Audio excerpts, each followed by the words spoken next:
नमस्कार, आप सभी का स्वागत है जी न्यूज़ के डिजिटल प्लेटफॉर्म पर। मैं हूं लक्ष्य राणा और आज हमारे साथ जो गाड़ी जुड़ी है वो है ये किया सोनेट जीटी लाइन। इसका इंजन है 1 लीटर TGDI पेट्रोल। इस गाड़ी का ड्राइविंग एक्सपीरियंस कैसा है वो आज हम आपको बताएंगे, क्योंकि हमने इस गाड़ी को करीब 20 दिन इस्तेमाल किया, शहर में इस्तेमाल किया, हाईवे पर इस्तेमाल किया।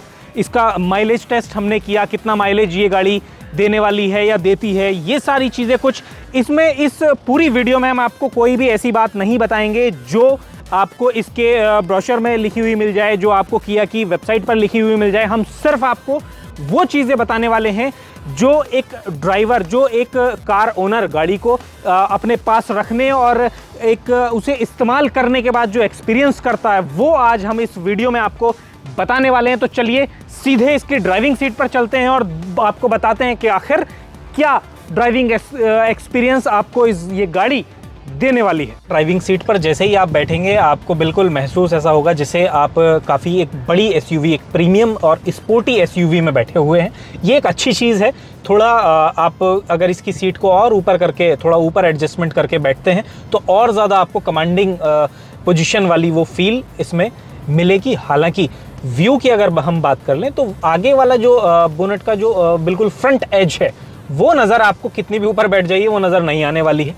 ये एक चीज़ है, लेकिन क्योंकि आपको फ्रंट में भी सेंसर मिलते हैं और पीछे भी आपको सेंसर मिल जाते हैं, वो सेंसर काफ़ी मैं ये कहूँगा काफ़ी ज़्यादा सेंसिटिव हैं। वो तुरंत चीज़ों को जो है रिफ्लेक्ट करते हैं, तुरंत आपको इंडिकेट करते हैं।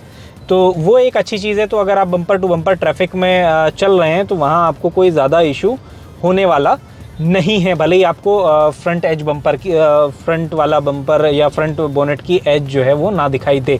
इसके अलावा जो विजिबिलिटी है वो यहाँ थोड़ी सी ये पिलर थिक हो जाते हैं, उसकी वजह से थोड़ी सी यहाँ ब्लॉक्ड नज़र आती है। उसके अलावा तो कहीं कोई विजिबिलिटी का भी इशू नहीं है। ORVM बड़े हैं, पूरा पीछे का एक साफ व्यू नज़र आता है। इसके अलावा IRVM पर हालांकि पीछे वाली सीट थोड़ा सा व्यू को ब्लॉक करती हैं IRVM के, लेकिन उसके लिए ये आपके पास ऑप्शन है, रियर में कैमरा है, आप यहाँ से व्यू ऑन कर लीजिए तो ये आपको एक अच्छा व्यू यहाँ रियर का भी मिल जाता है। तो विजिबिलिटी ठीक है, बैठने की पोजीशन जो है वो सब कुछ ठीक है, कंफर्ट ठीक है। हालांकि सीट जो ड्राइवर वाली है या जो फ्रंट सीट है वो थोड़ी सी ज़्यादा चौड़ी नहीं है, कम है। अगर कोई ज़्यादा हेल्दी पर्सन यहाँ बैठ के ड्राइव करता है तो उसे थोड़ी सी परेशानी हो सकती है। अदरवाइज़ मेरे जैसा कोई व्यक्ति जो ज़्यादा हेल्दी नहीं है, थोड़ा स्लिम है, तो वो उसके लिए कोई इशू नहीं होने वाला है। थाई सपोर्ट वगैरह सब कुछ ठीक है। और बेटर हो सकता था थाई सपोर्ट थोड़ा सा, बट स्टिल सफिशिएंट है, उसमें कोई इशू नहीं है। इसके अलावा स्टीयरिंग की अगर बात कर लें तो स्टीयरिंग में मैक्सिमम ऑफ द ड्राइव हमने इस गाड़ी की शहर में की है। शहर में इस्तेमाल करते हुए इसका स्टीयरिंग काफ़ी ज़्यादा लाइट है। इसी को जब आप हाईवे पे इस्तेमाल करते हैं, गाड़ी हाईवे पर क्रूज़ कर रहे होते हैं, तो ये स्टीयरिंग थोड़ा सा वेट गेन कर लेता है, आपको थोड़ी सी ज़्यादा स्टेबल राइड प्रोवाइड कराने की जो है ये कोशिश करता है। अब बात कर लेते हैं इसकी सस्पेंशन की।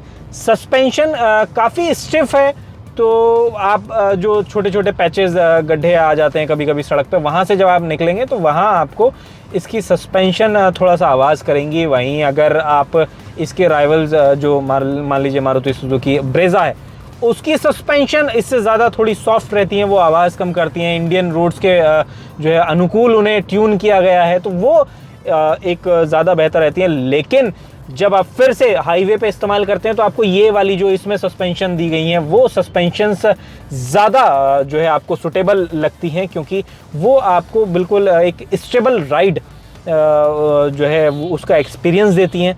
तो ये एक थोड़ा सा स्टिफ सस्पेंशन के अलग अलग ड्राइविंग कंडीशंस को लेके प्रोज एंड कॉन्स होते हैं।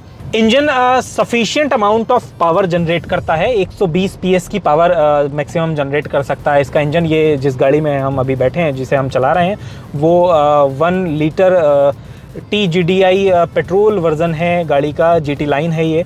तो इसमें हम बैठे हुए हैं, इसे चला रहे हैं। इसमें इंजन की नॉइस नहीं है कहीं से कहीं तक भी। अंदर तो अंदर, अगर बाहर भी कोई खड़ा हो जाए पास में तब भी उसे बहुत ज़्यादा आवाज़ इंजन की आने वाली नहीं है। बहुत साइलेंट इंजन है लेकिन पावरफुल है। और एक बार जैसे ही आप 2000 RPM के ऊपर जाते हैं तब आपको इसकी रियल पावर का एहसास होता है कि कितनी तेज़ ये गाड़ी हो सकती है। उससे नीचे जहाँ उसके बाद अगर ट्रांसमिशन की बात कर ले रहे हैं तो ट्रांसमिशन जब आप होते हैं शुरुआत में, तब ये आपको ऐसा थोड़ा सा फील कराएगा जैसे लेगीनेस सा हो। हालांकि वो लेगीनेस बहुत ज़्यादा नहीं है, उसे इग्नोर भी करके चल सकते हैं, क्योंकि आपको ऑटोमेटिक ट्रांसमिशन का अगर मज़ा लेना है, इसमें 7 DCT आपको मिलता है, डुअल क्लच ट्रांसमिशन मिलता है, उसका अगर मज़ा लेना है तो उतना तो आपको बनता है। लेकिन वो लेगीनेस बहुत ज़्यादा नहीं है, बहुत मिनिमल सी है, ठीक है।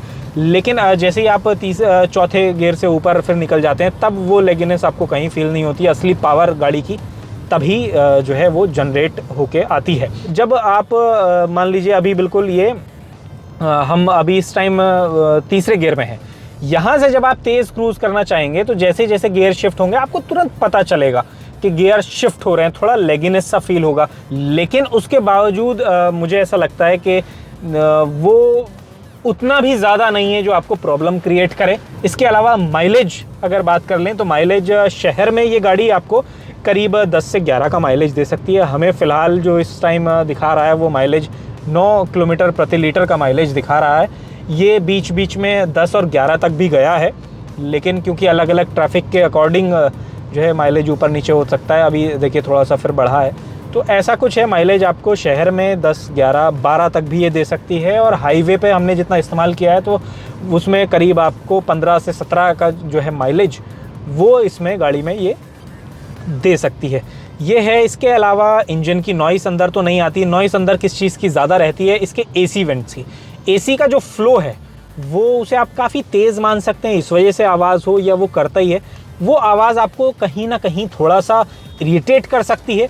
उसके लिए आपको म्यूज़िक सिस्टम हमेशा ऑन करके रखना पड़ेगा। ऑल्दो जब भी ड्राइव करते हैं आमतौर पे लगभग सभी वो म्यूज़िक सिस्टम थोड़ी बहुत आवाज़, थोड़ा बहुत म्यूज़िक सुनते हुए ही ड्राइव करते हैं, तो वो आवाज़ भी थोड़ा सा डाउन शिफ्ट हो जाती है, कम हो जाती है, जो AC के फ्लो से आवाज़ आने वाली होती है। इसके अलावा जो म्यूज़िक सिस्टम है, इसका म्यूज़िक सिस्टम भी ठीक है, बट उसकी जो बॉस के इसमें म्यूज़िक सिस्टम मिलते हैं 7 स्पीकर, 6 या 7 स्पीकर शायद इसमें है, तो वो जो आपको मिलते हैं उनका जो हाईएस्ट वॉल्यूम होना चाहिए था वो उतना नहीं है।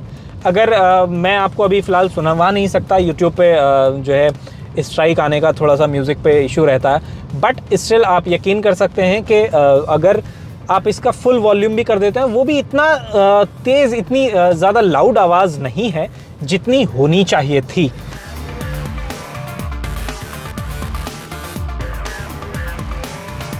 यहाँ आपको मिल जाती है करीब 10.5 इंच की ये टच स्क्रीन इधर मिल जाती है। इसमें आपको तमाम तरह के जो है वो फंक्शंस मिल जाते हैं। ये आप देख रहे हैं काफ़ी अच्छा टच रिस्पॉन्स है।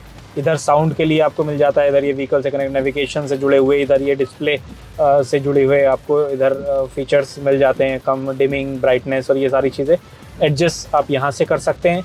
इसके अलावा इसमें आपको क्योंकि वॉइस कमांड से कंट्रोल्स मिल जाते हैं, वॉइस कमांड से आप इसे कंट्रोल कर सकते हैं तो बहुत सारी चीज़ों को, वो एक चीज़ है। इधर ये UVO ऐप है, ये इसके कनेक्टेड फीचर्स जो हैं वो यहाँ से काम कर सकते हैं। आप आराम से इसे कोई कमांड देनी है तो वो कमांड दे सकते हैं और उसके अकॉर्डिंग ये गाड़ी जो है वो रिस्पॉन्ड कर सकती है।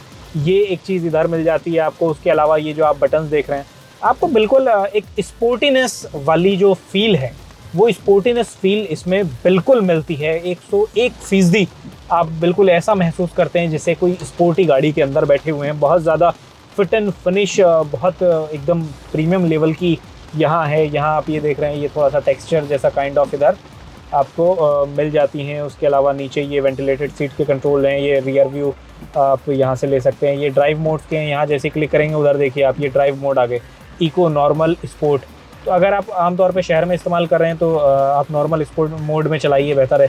स्पोर्ट मोड है, इको मोड है, ये 3 तरह के हैं। उसके अलावा ये इधर ट्रैक्शन के, इधर आप ट्रैक्शन ऑन कर लेते हैं तो उधर आप देख रहे हैं इधर स्नो, मड, सैंड, तो उस हिसाब से आप अपना ये इधर ट्रैक्शन यहाँ से कंट्रोल कर सकते हैं। यहाँ से ये वॉइस कमांड के लिए यहाँ है, मान लीजिए आपको कुछ कहना है तो उसके लिए ये फीचर इधर है। यहाँ से आप ये मोड्स बदल सकते हैं, FM और उसके FM या ब्लूटूथ कनेक्टिविटी जो भी आप उधर चाह रहे हैं। इधर ये वॉल्यूम के कंट्रोल्स हैं और ये इधर अपना जो है FM को के चैनल से ऊपर नीचे करने के लिए इधर ये कॉल का फीचर है। ये जो स्टार बटन आप देख रहे हैं, इससे आप कस्टमाइज़ कर सकते हैं अपने हिसाब से। ये बटन क्या काम करेगा वो आप अपने हिसाब से उधर से सेटिंग से जो है वो मैनेज कर सकते हैं। इधर ये आपको यहाँ MID पर क्या शो होना है वो चीज़ आप यहाँ ये देख रहे हैं वो दिख जाएगी आपको बिल्कुल। तो ये आप बदल सकते हैं। ये क्रूज़ कंट्रोल का बटन ये रहा, यहाँ से आप सेट कर सकते हैं। और ये कैंसिल वगैरह करने के ये सब इधर के ऐसा कुछ ये है। स्टीयरिंग इसका बिल्कुल एकदम हाथ में फिट बैठता है। एक थोड़ा पतला है, लेदर फिनिश है, चारों तरफ GT लाइन यहाँ लिखा हुआ है। तो ये सब कुछ इसकी ड्राइविंग से जुड़ा हुआ था और अब समय है वर्डिक्ट का। सबसे पहले मैं आपको बताऊंगा कि मुझे क्या चीज़ें अच्छी लगी और उसके बाद मैं आपको बताऊंगा कि मुझे क्या चीज़ों की इसमें कमी नज़र आई। अच्छाई से शुरुआत करते हैं। ओवरऑल ड्राइविंग एक्सपीरियंस काफ़ी बेहतर मिलने वाला है इस गाड़ी के साथ आपको।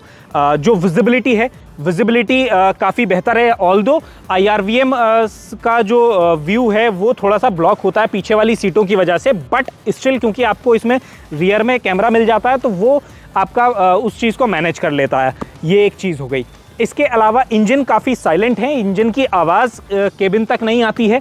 कई बार तो ऐसा भी हो सकता है कि आपकी गाड़ी स्टार्ट है और आपको अगर आप इंस्ट्रूमेंटल क्लस्टर नहीं देखते हैं तो आपको पता भी नहीं चलने वाला कि गाड़ी स्टार्ट है। वाइब्रेशन वगैरह भी कुछ अंदर कम, एटलीस्ट इसमें पेट्रोल वर्जन में 1.0 TGDI पेट्रोल वेरिएंट जो ये है GT लाइन, इसमें तो एटलीस्ट आपको नहीं वो वाइब्रेशन का कुछ भी समझ में आता है। तो ये एक अच्छी चीज़ हो गई।